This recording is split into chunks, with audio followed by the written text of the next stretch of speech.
I think one thing that we should commend Knox for actually doing it and doing so with clarity for everybody to understand.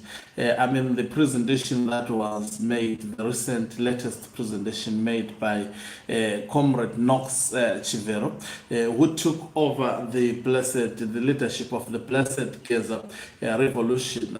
I can safely say it is second to none.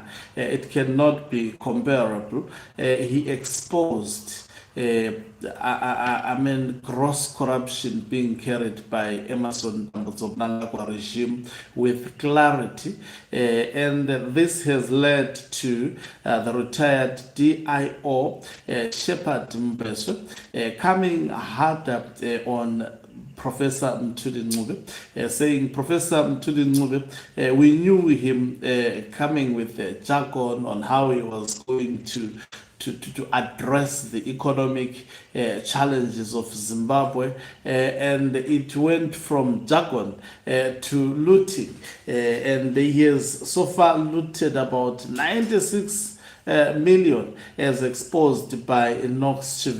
In fact, according to the retired DIO Sheperd Mpeswe, it says, from financial jargon to looting, Mthuli Ncube's 95 million dividend, the real constitutional amendment bill number 3 agenda. Greetings and welcome to your lovely channel, the Hloniphani Global News. If you're watching us for the very first time, please do remember to press the red or black subscribe button so that next time when we beam live, you become the very first one to watch us. One thing that makes things very difficult for Emerson Mnangagwa is that he is not only condemned by ordinary citizens, but he is condemned by men who have worked for government, very critical men, such as Central Intelligence Organization people. These are very critical people who knows the secrets of Zimbabwe, left, right, and center. And when you see them choosing to risk their lives and actually speak against corruption, that on its own speaks volumes to the gross corruption that is carried out at a larger scale by the regime of Emerson Mnangagwa. So he says, Comrade Minister, the nation now sees the picture clearly, thanks to Comrade Knox's recent revelations exposing your reported 96 million US dollars annual dividend shared with fellow national loot facilitators. So this is the money that Mthuli Ncube made as exposed by Knox. Remember, Knox explained, I mean, not the entire scope of corruption, but he limited himself to the documents that he had, which means it may have been more than this, the money that has been looted.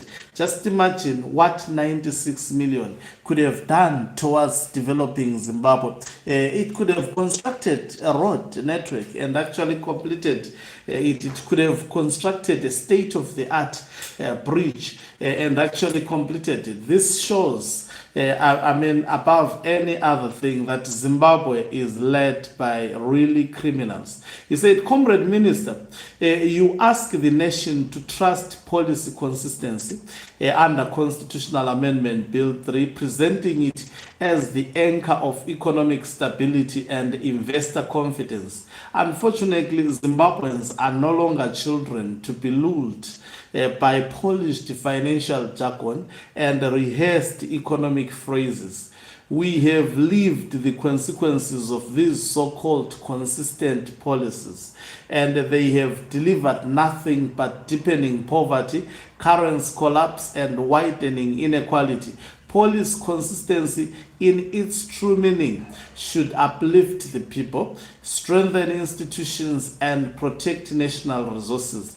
What we are witnessing instead is the consistency of exploitation and a system where the same policies repeatedly benefit a connected elite while ordinary citizens pay the price. There is nothing noble about consistency when it consistently produces suffering. It becomes even more disturbing when you, the very architect of these policies, stands accused of personally benefiting from opaque financial arrangements. According to the report by Comrade Knox, you and your fellow senior officials in the financial ministry are perceived as massive US dollars 96 million annual dividend tied. In fact, actually, let me get it clearly. You and your fellow senior officials in the finance ministry are receiving a massive US dollars 96 million annual dividend tied to questionable deals, and this allegation fundamentally destroys any moral authority to lecture the nation on economic discipline. You cannot preach reform whilst feasting from the very same system that undermines it. Zimbabweans are told that Constitutional Amendment Bill 3 will guarantee investor confidence and drive debt clearance. However, confidence is not built on secrecy, patronage, and unchecked accumulation of wealth by a few. True investor confidence comes from transparency, accountability, and the rule of law. Comrade Minister, sound financial principles or otherwise cannot coexist with shadowy transactions and undisclosed beneficiaries. What is more painful is how you and your officials weaponize the professional language against the people. Technical terms like policy consistency, reform agenda, and industrialization are used not to inform but to obscure accountability and push your personal agenda.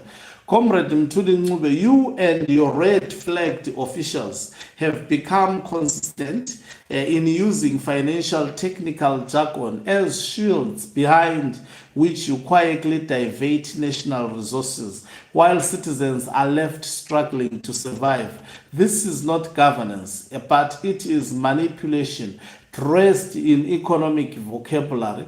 As Zimbabweans are now rejecting this deception, we cannot continue to accept suffering packaged as reform or exploitation marketed as strategy.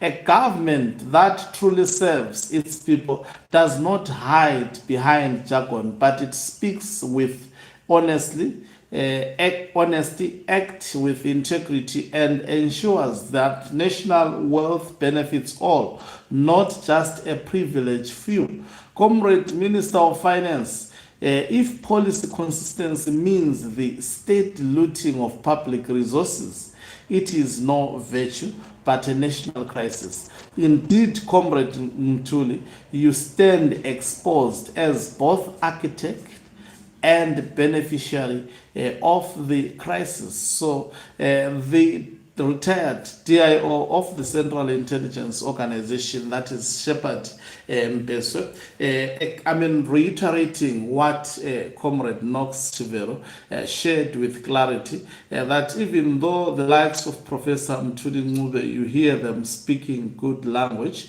that language is meant to deceive the people of Zimbabwe. Whilst they are benefiting, they are looting a lot of money that is supposed to go towards helping the ordinary people of Zimbabwe. And people are told to be patient, to endure suffering, and all the jargon that seeks to keep people hoping for a better future, whilst time is tick-tocking. You know, time never waits for everybody.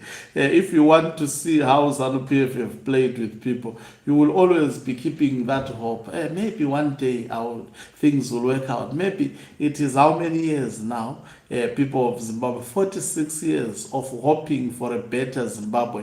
That never comes. But what we have witnessed is the grand scale of corruption publicly displayed, and publicly done in front of the people, and people bearing the cost of carrying out this corruption by the regime of Emerson Mnangagwa. And also that should speak volumes. The mere fact that Mnangagwa is not questioned by just opposition political party leaders, but people who have been working within the institutions established by ZANU-PF, such as the Central Intelligence Organization, the military personnel, retired generals. They are speaking the same language about this regime, that it is not going anywhere, but if there is anything that it has done, it is more harm to the citizens of the people of Zimbabwe. And we cannot wait any longer for this regime to be gotten rid of. Thank you very much for watching us. If you are watching us for the very first time, please do remember to press the red or black subscribe button so that next time when we beam live, you become the very first one to watch us. You can financially support this channel by pressing the join button and be part of our members, or the heartbeat of this channel. You can equally do so by pressing the thanks button and send us stars. Is signing out. Let me love and leave you. Let's